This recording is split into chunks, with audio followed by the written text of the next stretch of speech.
The Newsroom, where untold story is revealed. Omusumba David Kiganda amaziga gamuyisemu munaku nyingi nnyo nnyini ddala. Pastor Bugembe Sirwadda Jackson Senyonga bonna bamubeereddewo mukadde akabadde akazibu ennyo nnyini ddala. Omusumba Kiganda ng'ennaku z'omwezi 25 yagenda maaso n'okuba ng'avibwako maama ne bamutereka kabanga kokonna nga tamubikanga okutuuka lwe yamubise ng'ennaku z'omwezi 28 era nga agenze maaso n'okubeera ng'awummuzibwa ate mu nnyumba ye ey'olubeerera lunaku lwabadde luwaggulo. Wabula nkugambye si birungi yadde akamu n'akatono omukadde Reste Tuta bw'atyo bwe yatugenzeeko era nga awummuziddwa wali eri e Masaka.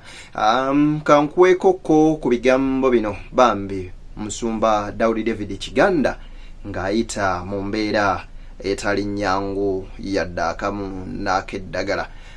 Kusaba n'obuwombeefu bw'ekika ekya Good Video Soko gyempereka like bw'ogiwa like munywanyi oba ogiwadde muliro ogukitambuza okutuuka ku buli ssekinnoomu gy'asinzirira eyo okubanga alaba ate era nkusaba gwatana subscribing osubscribinga ku mukutu guno kwona afunira nga ate amawulire mu buli kadde. Kankuwe ebigambo bino olabenga ate bwe biri.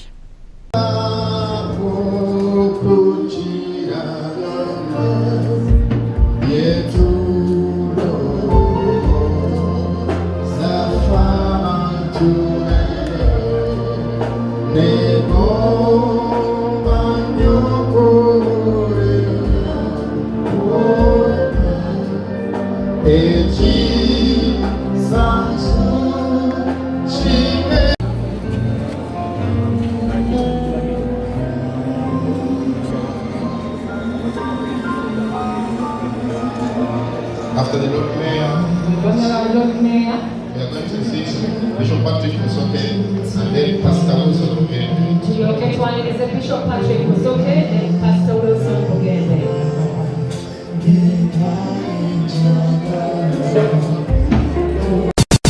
Ebuvanjuba nebugwanjuba ewaka wasigalawo ewasinga. Beyond the Newsroom gwe mukutu ogukuleetera ekyo ekisinga katiranga naffe ng'oyita ku noti 771 44 53 ne noti 744 26 41 na bino bikulu tetulanga bafere tetulanga basawo ba kinnansi n'abagwa mu koowa eryo. Mwebale kutuwagira. Thank you. Mu ngeri y'emu ebyo nga tubitadde ku mabbali nkujjukiza nti gweyagala okulanga naffe tukubireko ku noti 775 akoteeka noti 7 tusobole okubeera nga tukuwasaganya bizinensi y'obuterevu. Omusumba David Kiganda ayogedde ku bulamu bwa maama we era nkusaba video eno tugiwa akadde yadde mpanvuko ate tugirabe bulungi nnyo nnyini ddala. Maama alina ebyomwogerako bingi byesobola kutandika kati kubanga bwe mbagambye twakula naye yatukuzanga single mother. Mbagambye nti obufumbe bwe bwafa nga muwala muto yalwala ne bamutwala okumujjanjaba mu ddwaliro. Yagenda okudda okuva mu ddwaliro myezi 2 gye yamalayo yasange wakata kyayina kifo nga bataddewo omulala. Kagamba taata yali active nnyo nga yetalinda. Ono agamba wadde nga bali abaana 7 maama waabwe yakola buli ekisoboka okulaba nga abasomesa n'okubalabirira. Ebintu bingi nga tuli naye mu bulamu obutaata yanyiiga ebyaddala yanyiiga n'amugamba nti kewabanzijjako ogenda beeweererera noonya gy'ozijja.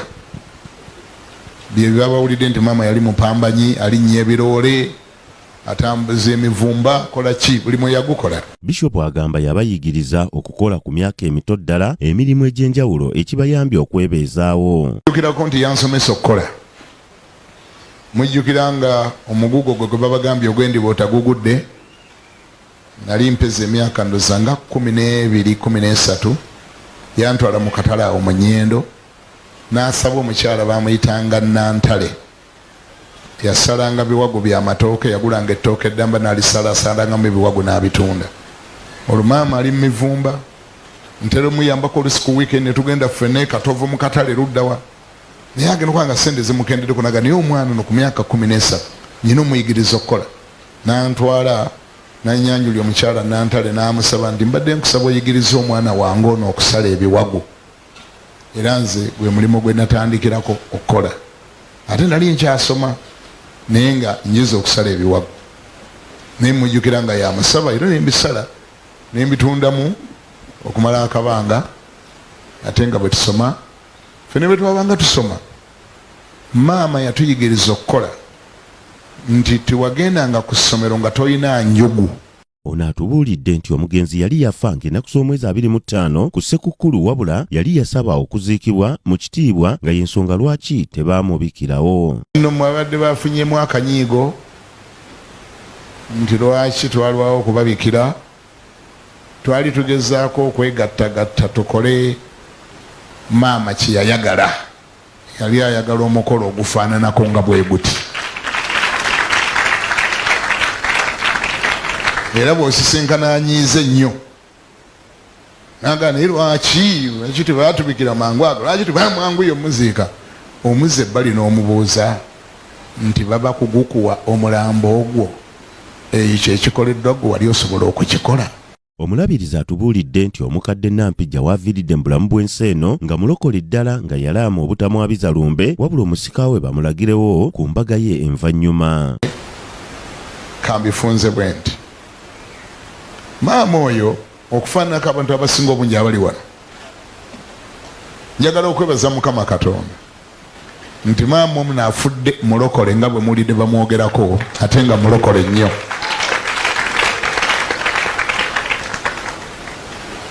Naye ekyewuunyisa kye kino tiyasooka kwagala bulokole ng'abamu ku mmwe abali wano nga tabwagalira ddala, era bwe yawulira nti ndokose nga ndokose.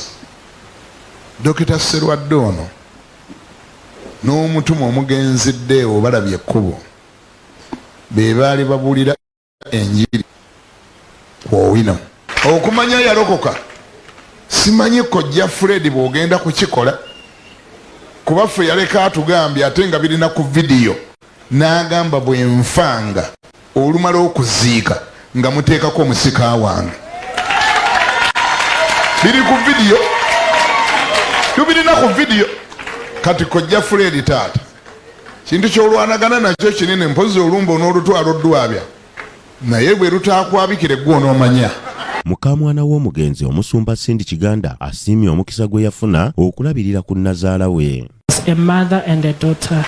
Era nze omukono gwe nalina ne maama nali muwala we ate nga maama wange. Saali mukamwana naye nga ndi muwala we.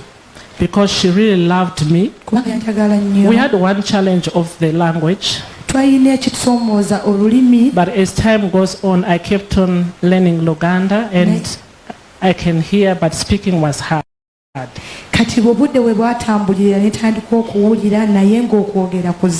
Mama was a very, very good person. She would make you feel comfortable, feel loved. I remember her telling me so many. Waliwo n'omu ku bamulekwa nga yali wabba gwe yakuzanga omwana we ddala n'omukwano asiimye omukwano maama gwamulaze mu bulamu bwe. Amaanyi nnyo kubanga tuli ku mukolo gwa maama eringa mbaga ye esembayo. Maama byankolera bingi nnyo byesobola kubannyonnyola.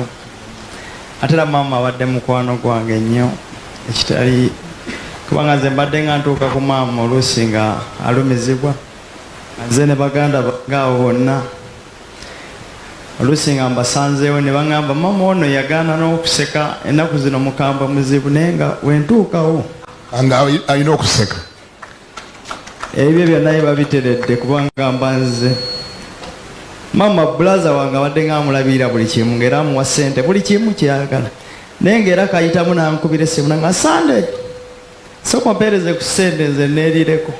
Omugenzi Restituta Nampijja yavudde mu bulamu bw'ensi eno ng'alina emyaka 85 nga yazaalibwa mu mwaka ogwa 1940. Omwoyo gw'omugenzi Mukama agulamuze kisa era ate n'abo abasigaddewo Mukama agende mu maaso n'okubanga abagumya abafamire y'omusumba David Kiganda wali erino mu Kisenyi, director Kingdom FM kwoteka ne Kingdom TV bambi tubasaasirako nnyo nnyini ddala.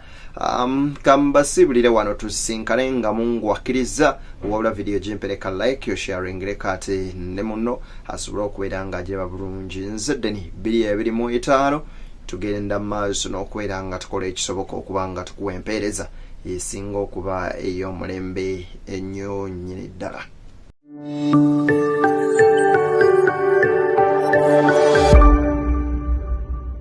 Beyond the newsroom, where untold story is revealed.